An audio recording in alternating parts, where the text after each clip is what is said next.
Hey everyone, my name is Sherelle. I'm an entrepreneur and full-time content creator, and this is Lovely Chit Chats, where we chit chat in my car. Lovely, let's roll. Today, I did not have to go to my client's studio today, so I was able to run some errands, get some work done, but I was really struggling with, and I have been for a minute, struggling with this new season that God has me in for my business. If you guys don't know, I am a Christian. I talk a lot about faith, and a lot of what I do is because of my relationship with God, and because I really want to enhance the kingdom, grow the kingdom of God, and to be a representation of Christ in and through my life, even in business and content creation. Oh, y'all a little close to that mirror. I need to be able to see out of that. Last year, the Lord had told me that He really wanted me to work in sales. And instead of focusing on that, I really wanted the plan that I had in mind to happen. He told me exactly what to work on with content, because He told me to do content creation and work on my business, and in the business portion, work on sales, selling my clients. And at this point in time, my clients were my mom and my boyfriend. And I'm just like, okay, that's not making me any money. I have bills that I need to take care of. And I kept trying to figure out new ways I could make money my way without being connected to them, because I didn't feel, one, qualified to be able to help grow their businesses, because who am I to say anything about sales? I don't know what that is.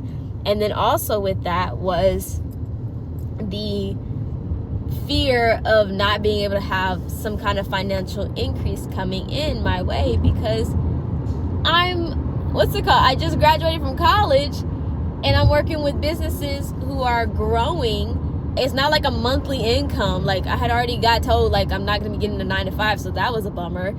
And even though it's a blessing that the Lord has for me, but it was just like, in that time, like, my flesh was just being humbled, beaten down so much.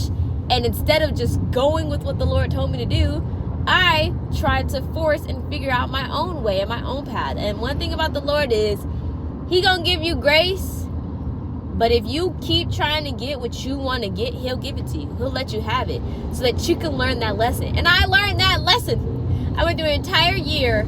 Had started struggling with anxiety. I don't struggle with anxiety. And I say that not in a way of like, I don't struggle with anxiety. I say that in a manner of like, by the grace of God, and I praise the Lord that my relationship with Him, and that one of the struggles that I don't have to go through is anxiety, because it is a real thing. Some people really are paralyzed by that stuff because of their relationship with God, because of whatever situation happened in their life. Like, that is their struggle that the Lord is helping them through. That's their testimony that God is bringing them out of. But me, I don't struggle with that. And I'm glad I don't. But because of my disobedience, all of last year, I struggled with so much anxiety. And I tried to play it off because I truly didn't think, no, I don't struggle with anxiety, when I really was. My sister, who unfortunately does struggle with anxiety sometimes, she struggles with anxiety, she called me out on it, which I should have been like, you right. Like, I tried to make it seem like I do struggle with it. But I was so blinded by the fact that I have money. I'm able to pay my bills. I was able to get my own phone and get my own phone plan. Like, I'm able to pay my student loans on a monthly basis. Like, in my head, I can get food. You know, I can actually pay for things that I didn't think that I was going to be able to pay for. And this is all a blessing from the Lord.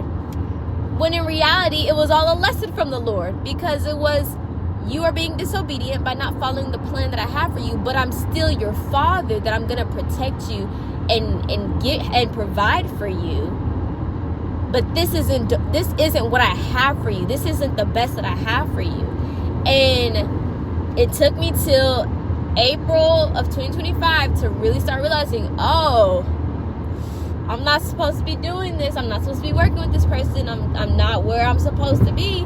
And some people were just like, no, like, that's not true. And I'm like, no, y'all don't understand, y'all. Like, you don't understand that, like, but when the Lord tells you what you're supposed to be doing and you deliberately disobey it, sorry, I really like saying deliberate disobey, because of the scene from Lion King, you deliberately disobey. You deliberately disobeyed me. When you know that you're disobeying the Lord, you feel that. You feel that. And please tell me that, like, you know what I'm talking about. That feeling of, like, I am not where I'm supposed to be. I'm not doing what I'm supposed to be doing.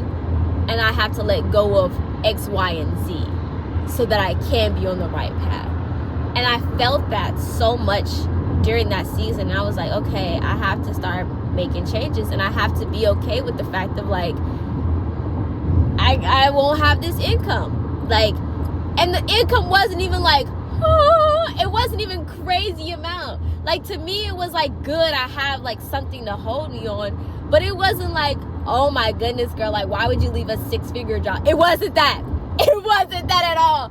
But because of my fear, my insecurity as a human, as a girl who just graduated college and didn't go get a 9-to-5, doesn't have a master's, doesn't have the money to get cameras and stuff like that. Like, in my human flesh insecurities, I thought I couldn't do it. But God. And then I also needed a car at the time. And everybody was just like, you should get a car, you should get a car. And I'm like, if I leave this place, I definitely don't have the finances to make car payments.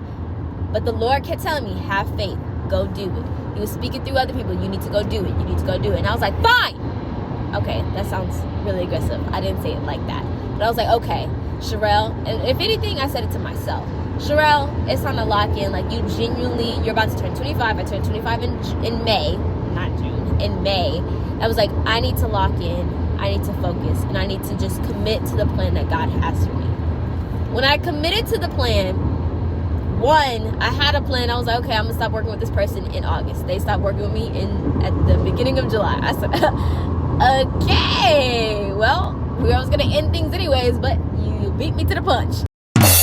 But then in the middle of July, the Lord was like, you need to go get your car. And I'm like, Lord, what do you mean? Like, I have a savings for a down payment on a car, but I don't have a job or an income coming in to pay for that car on a monthly basis. And this down payment ain't no crazy down payment type thing. He said, go get your car. Went to the dealership, got my car, got a brand spanking new car, okay? And it's like my dream car. This is the car that I dreamed of having. So, like, as my first car, this is my dream first car. And it's like hand-picked. That's why these things are called Lovely Chit Chats, because I named this car Lovely. Because that was the first name that the Lord told me. He was like, I call you Lovely. And I was like, this is my first car. I'm naming her Lovely. And she's so lovely. And so that's why we have Lovely Chit Chats. And before I actually got the car, I ended up working out a contract with a client that literally covers the car payment plus a little bit of extra stuff in my bills. And then I got offered 2 other job gigs that are contracted work that cover all my other expenses. And I'm still doing content creation, which I believe is going to start rolling in payments very, very soon. And yet I still am struggling with the fear of sales. Even after the Lord has told me that He's covering me, that He's providing for me, that everything is going to work out, I still am afraid of the sales portion of things. I'm like, why am I so afraid of sales? Why am I so afraid of calling businesses? And somebody said, when it comes to sales, if you feel insecure about calling businesses, of selling your product or services, that either means you don't see the worth of that product that you are selling, or you don't think it's worthy. And my fear is having the feeling of either of those two, because I don't know what it is just yet. I want to believe that they are worthy products. I know that they are, but something inside of me, and honestly, I don't even think that it's the products themselves. It's me. It's me and how I view them, because I'm connected to them, I think that the services are like me, because I struggle with getting up. And I think it's because my involvement of the products, because I'm not just selling the products, I'm also providing the work for the products, because I'm the one doing the behind the scenes for those products that I'm selling, for those services that I'm selling. And that's where the insecurity lies. It's not the how much that stuff gets pushed, because the analytics are where they're supposed to be. The client are where they're supposed to be. But me, as the service provider for the client, feels insecure. And I don't know how to get out of that. Like today, I only sent one email pitch. And I was so scared. And when you're scared and you're avoiding things, like at least I organized the website. I posted on social media. And it's like, okay, cool, good things, but that's not what you, one, planned to do, and two, needed to do. Like my goal today was to make one sale, and only sent one email. Make that make sense? That math is not mathing. I don't know my sale metrics or sales rates. I don't pitch enough to find out, and I'm scared. I can't afford to be scared, Like, I'm going to be getting married soon. I'm going to be moving soon. I need to pay off this car. I need to pay off my student loans. I need to pay off so many different things. And here I am, scared to make a call. Because they may say yes. Because they may say no. I'm not even afraid of the no. I'm afraid of the yes. And that's what's frustrating me. Is that I'm afraid of the yes and the success of the people I'm connected to. And even every time I step past that, I see myself falling back into it. Like today. Like, I've stepped past that when it comes to content creation. I've stepped past that when it comes to working out. I guess this just may be the next level. Getting out of my fear, my insecurities of growth in sales. Because here's the problem. Here's the crazy thing. And it's not even the problem is me. That I am the problem, unfortunately. Lord, help me to not be the problem. I know I could be $1 million sales girl. You be seeing that people like, oh, I do sales, that's how I make money. Like, you see these $1 million people who like, you need to do sales. I know I can be one. That's the frustrating part. I know and believe when I apply myself, I can be that level. But I won't. No, I will. But I, right now, am so scared of putting in the work to become that girl, because I don't know who I'm going to be. Which is like, why are you so afraid of who you're going to be?